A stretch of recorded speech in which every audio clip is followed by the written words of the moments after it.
하나님 아버지, 오늘도 하나님의 은혜 가운데 우리가 오전 예배와 오후 예배로 하나님 앞에 주일을 섬깁니다. 하나님 아버지, 우리가 이 주일 예배를 통하여 거룩한 성도의 교제가 이루어지며 하나님께 영광 돌리며 우리가 기쁨으로 예배드리는 그런 아름다운 교회가 되기를 원합니다. 하나님 아버지, 주님께서 우리 교회의 모든 빈자리를 채우시고 은혜를 더하여 주시고 일꾼을 더하여 주시고 하나님의 나라와 그 의를 위하여 지금까지보다 더 큰 일들을 감당하는 온전한 교회, 하나님이 기뻐하시는 교회와 성도들을 배출해 나가는 그런 교회가 될 수 있도록 은혜를 더하여 주시기를 원합니다. 교회를 세우는 교회, 일꾼을 세우는 교회, 하나님을 기쁘시게 해드리는 교회, 아버지의 뜻을 이루어 나가는 교회가 되게 하여 주시옵시고, 또한 우리 교회를 통하여 수많은 하나님의 사람들이 힘있게 열방으로 파송이 되며, 또한 아버지, 이 나라가 하나님의 뜻이 이루어지는 교회가 되게 하여 주시기를 원합니다.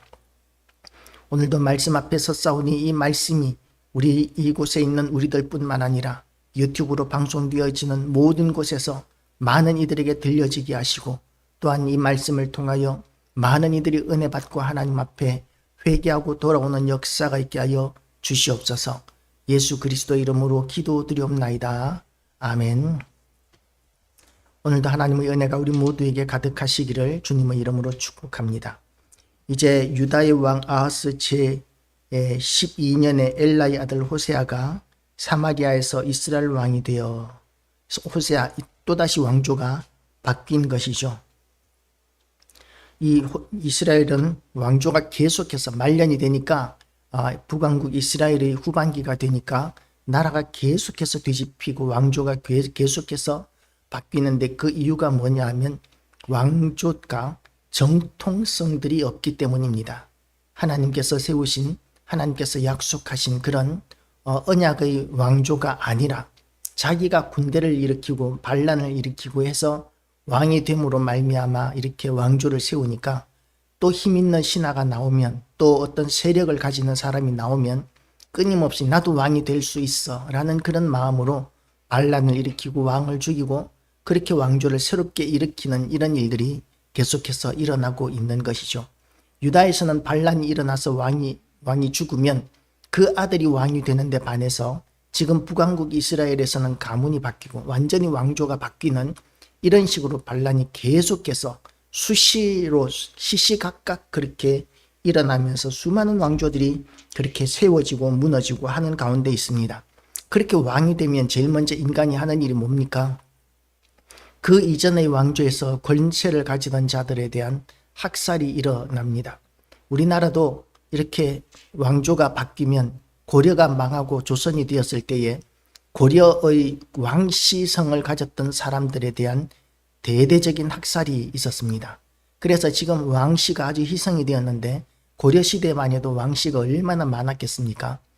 그런데 우리 그 이후에 이렇게 민주주의 국가가 되었습니다. 우리가 해방이 되고 8.15 해방이 되고, 그리고 이제 민주주의 국가가 되었는데 많은 대통령이 지나가면서 그전 대통령이 이제 선거를 통해서 물러나고 후임 대통령이 나서게 되면, 그러면 그전 대통령이 행한 모든 일들을 탈탈 털어서 그 죄에 대해서 이렇게 드러내고, 그리고 거기에 관련되었던 모든 그전에 권세 잡았던 사람들을 다 처벌하고 감옥에 집어넣는 이런 흐름이 우리나라의 흐름이었었습니다.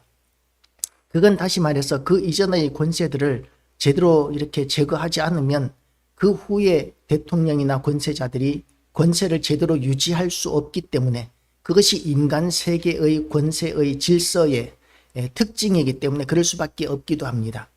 그런데 그렇게 많은 피를 흘리면서 왕이 되고 나면 그 다음에는 나라가 좀 잘 되는 방향으로 통치를 잘하면 좋겠는데, 2절을 보면은 어떻습니까? 여호와께서 보시기에 악을 행하였으나, 계속해서 공통적으로 이스라엘의 왕조가 새롭게 들어서고 새로운 왕이 들어서게 되면 공통적으로 나오는 말이 여호와 보시기에 악을 행하였다는 말이죠. 그러니까 나라를 어떻게 통치하였는가에 대해서 가장 중요한 기준이 뭐냐면, 여호와께서 보시기에 선한 왕이었느냐 아니면 악을 행하였느냐, 그것이 가장 중요합니다. 물론 인간의 눈으로 보면 논리적이고 합리적인 눈으로 보면 여러 가지 이유가 있습니다. 여로보암의 죄악의 이유가 무엇입니까? 북왕국 이스라엘 백성들이 예루살렘으로 여호와 하나님을 섬기기 위하여 그렇게 절기 때마다 예루살렘 성전에 가는 것은 그것을 통해서 이스라엘 백성들이 다 남유다로 넘어갈까 봐, 그래서 그것을 방지하기 위해서 나라를 세우기 위한 근간으로 여로보암이 우상을 만들었던 것이죠. 나라를 세우기 위해서 어쩔 수 없는 선택이었다고 여로보암은 항변할지도 모르겠습니다. 그런데 나라의 굳게 서고 망하는 것, 집안이 올라서고 망하는 것은 그런 것에 있는 것이 아니라 오직 여호와 하나님께 달려 있는 것이죠. 하나님께 달려 있는 것을 사람의 생각이나 어떤 논리나 이런 것들을 가지고 하나님의 섭리나 하나님의 인도하심이나 하나님의 권세에 대해서 이렇게 불신앙적인 자세를 보이는 것은 하나님의 진노 아래 놓이는 그런 어리석은 선택이 되는 것입니다.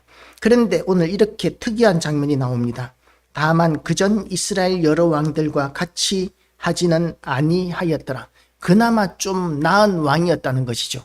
많은 악을 행하기는 했지만 그전의 왕들보다는 덜 악했다. 덜 악하면 벌을 안 받습니까? 덜 악해도 벌 받습니다. 선해야 벌을 받지 않는 것이죠. 하나님을 기쁘시게 해드려야 벌을 받지 않는 것이죠. 비교적 착한 것으로는 하나님 앞에 아무런 인정을 받을 수 없습니다. 그래서 우리는 이 세상에 살면서 나는 다른 사람들보다는 선해, 다른 사람들보다는 착해, 나만큼만 되라고 해, 뭐 이렇게 주장하는 사람들, 그렇게 생각하는 사람들이 얼마든지 있겠지만, 그러나 우리의 판단 기준이 어디에 있어야 하느냐 하면 하나님의 기준에 있어야 한다는 것이죠. 하나님의 절대 기준에 맞추었을 때 하나님으로부터 인정받을 수 있는 사람은 세상에 아무도 없습니다. 의인은 없나니 한 사람도 없다고 하나님께서 그렇게 말씀하셨기 때문입니다. 그러면 우리가 어떻게 하나님 앞에 인정받는 성도가 되고 교회가 되겠습니까? 예수 그리스도로만 되는 것입니다. 예수 그리스도를 믿음으로 말미암아 하나님께서는 우리를 거룩하다 하시고 인정하시다고 이렇게 말씀하고 계십니다. 영접하는 자 곧 그 이름을 믿는 자들에게는 하나님의 자녀가 되는 권세를 주셨다고 그렇게 말씀하고 있습니다. 그렇게 우리가 예수 그리스도로 말미암아 하나님을 기쁘시게 해드리는 그런 성도로 거듭나게 되는 것 그 자체가 다 하나님의 은혜입니다. 하나님께서 베풀어 주신 예수 그리스도로 말미암아 인정받을 수 있는 거룩함과 의로움과 사랑, 그것을 다 거부하는 것, 이것은 하나님께 대한 신성 모독이 되고 하나님의 진노를 사는 것이죠. 하나님을 빼고 예수 그리스도를 빼고 아무리 선하고 착하다 할지라도 그 전 왕들과는 다르다 할지라도 그 전에 주변의 다른 사람들과 다르다 할지라도 결국은 하나님의 진노에서 피할 수 있는 수준은 안 된다는 것이죠. 그래서 모두가 다 예수 그리스도께로 돌아와야 합니다. 예수 그리스도께로 돌아오지 않으면 결국은 하나님의 진노의 심판을 피할 수 없는 것이 지금 북왕국 이스라엘을 통해서 이스라엘의 호세아 왕을 통해서 지금 드러나고 있는 것입니다. 아수르의 왕 살만에셀이 올라오니 호세아가 그에게 종이 되어서 조공을 드리더니 이렇게 하나님을 의지하지 않으니까 주변의 나라들이 이제 공격하고 이렇게 물어뜯기 시작합니다. 그러니까 그것을 방비할 수 있는 힘이 없으니까, 그러니까 그 살만에셀에게 호세아가 그에게 종이 되어 조공을 드리기 시작합니다. 하나님께서 이스라엘 백성들을 애굽에서 끌어내실 때 그들은 애굽의 종이었습니다. 애굽의 종에서 이제 자유인이 되게 하시고 여호와 하나님만 섬기게 하시기 위해서 가나안 땅까지 들어오게 하셨는데, 그런데 이스라엘은 끝까지 우상의 종이 되고 이방 나라의 종이 되고 종이 되는 길을 계속해서 선택하고 있습니다.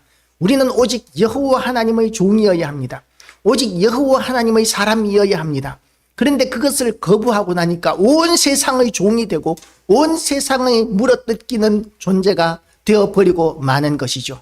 우리가 하나님의 종이 되면 세상의 어느 누구도 우리를 함부로 무시할 수 없습니다.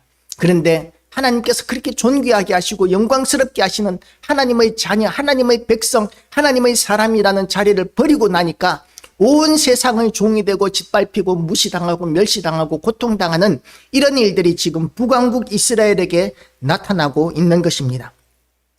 호세아가 그에게 종이 되어 조공을 드리더니 하나님께서 자유를 주셨는데 결국은 이방 나라의 종이 되고 우상의 종이 되는 길을 선택했습니다. 그 다음은 또 어떻게 됩니까? 그가 애굽의 왕 소에게 사자들을 보내고 해마다 하던 대로 아수르 왕에게 조공을 드리지 아니하매, 조공을 드리는 일이 얼마나 힘들었겠습니까? 우리나라도 고려가 몽골에 이렇게 침략당하고 그 몽골에게 짓밟혔을 때에 이제 무신 정권이 끝나고 몽고에 이렇게 그 조공을 드리는 신세가 되었을 때 얼마나 부담스러운, 감당할 수 없는 그런 조공들을 드렸는지 모릅니다. 그리고 중국 청나라가 들어섰을 때에 그 청나라에 드리는 조공들, 얼마나 많은 처녀들을 해마다 수만 명의 그 처녀들을 그 청나라에 보내야 했던, 그리고 수많은 조공들을 그야말로 감당할 수 없을 만큼 보내야 했던 그런 시절이 있었습니다. 그야말로 참혹하기 짝이 없던 그런 치하에서 우리나라도 살았었고, 그리고 또한 지금 북왕국 이스라엘도 아수르에게 그렇게 감당할 수 없는 조공들을 해마다 드려야 했을 것입니다. 그것이 너무나 부담스러워서 이제 이 호세아가 애굽과 손을 잡고 아수르에 대하여 저항하기로 결단합니다. 사실 애굽은 그 당시에 굉장한 강대국이었습니다. 그래서 애굽과 손잡는 것은 지극히 지혜로운 선택이라고 이야기할 수 있습니다. 아수르는 막 일어나고 있는 신흥 강국입니다. 아직까지 세력이 애굽에 비해서는 약하다고 볼 수 있는 그런 나라였었습니다. 그래서 애굽과 손을 잡으면 아수르도 어쩌지 못할 것이다 라고 그렇게 생각하고 애굽과 손을 잡았던 것이죠. 그런데 결국은 어떻게 되는 것입니까? 애굽을 주인으로 섬기는 자리로, 애굽의 종이 되는 자리로 다시 회귀하고 있는 모습, 철저하게 하나님께서 건져내시기 이전의 상황으로 돌아가고 있는 모습이 지금 이스라엘의 모습이라는 것입니다. 우리를 예수 그리스도로 말미암아 구원하신 하나님께서 우리에게 원하시는 것이 무엇이겠습니까? 우리가 온전히 예수 그리스도로 말미암아 거룩해지고 하나님의 백성으로서 예수를 닮아가는 삶, 그런 사람으로서 하늘에 속한 자로 살게 하는 것이, 그것이 우리에게 향하신 하나님의 뜻입니다. 우리가 하나님께서 우리를 사랑하시는 것처럼 우리도 하나님을 사랑하고 하나님과 깊은 교제를 나누며 아버지와 자녀로서 그렇게 영광스러운 삶을 살아가게 하는 것이 우리를 구원하신 하나님의 뜻이지만, 세상을 사랑해서 세상으로 자꾸 나아가고 하나님을 잃어버리고 예배를 잃어버리고 자꾸만 세상을 쫓아가다가 보면 하나님도 떠나고 세상의 종이 되고 돈의 종이 되고 권세의 종이 되고 우상의 종이 되는, 미신의 종이 되는 이런 현상들을 지금 우리는 세상 가운데 보고 있습니다. 얼마나 많은 이 세상의 죄악의 종으로 달려가고 있는지 모릅니다. 이런 현상에 대해서 브레이크를 잡아야 할 사명이 우리에게 있습니다. 대법원에서 며칠 전에 그런 판결이 났다고 그럽니다. 남성 간의 가정도 이렇게 결혼 가정으로 인정해주는 그런 판결이 났다고 합니다. 있을 수 없는 일입니다. 가정의 근간을 깨뜨리는 일이고 하나님께서 진노하시는 일입니다. 그런 일들에 대해서 교회는 끊임없이 세상에 대하여 눈을 부릅뜨고 하나님의 뜻을 거스리는 모든 악행에 대하여 교회는 소리칠 수 있어야 합니다. 그래서 세상에 함부로 죄악 가운데로 빠져들지 못하도록 우리가 지키고 저항해야 할 사명이 우리에게 있습니다. 복음을 전해야 할 사명과 하나님의 말씀이 세상 가운데서 지켜지도록 해야 하는 그런 사명이 저와 여러분에게 있다는 것을 우리가 다시 한 번 더 깨닫게 되시기를 축복합니다. 그렇게 애굽과 손을 잡으니까 어떻게 합니까? 아수르 왕이 호세아가 배반함을 보고 그를 옥에 감금하여 두고 아수르 왕이 올라와 그 온 땅에 두루 다니고 사마리아로 올라와서 그곳을 3년간 에워쌌더라. 아마 이스라엘이 그나마 극렬하게 저항을 했던 모양입니다. 그런데 그렇게 저항을 하면서 이 애굽과 손잡았던, 애굽의 도움을 받고자 했던 그 목적은 하나도 이루어지지 않았습니다. 애굽은 외면하고 있습니다. 아수르와 싸울 힘이 없었던지 아니면 아수르와 싸울 의도가 없었던지, 북왕국을 이스라엘을 도울 생각이 없었는지 이스라엘은 철저히 혼자서 3년간 버티다가 결국은 무너지고 멸망하고 맙니다. 그리고 나니까는 어떻게 됩니까? 북왕국 이스라엘이 완전히 사라져버리고 지금도 사라져버린 나라가 되어버렸습니다. 지금 이스라엘 땅에 있는 사람들은 유대인이라고 이야기합니다.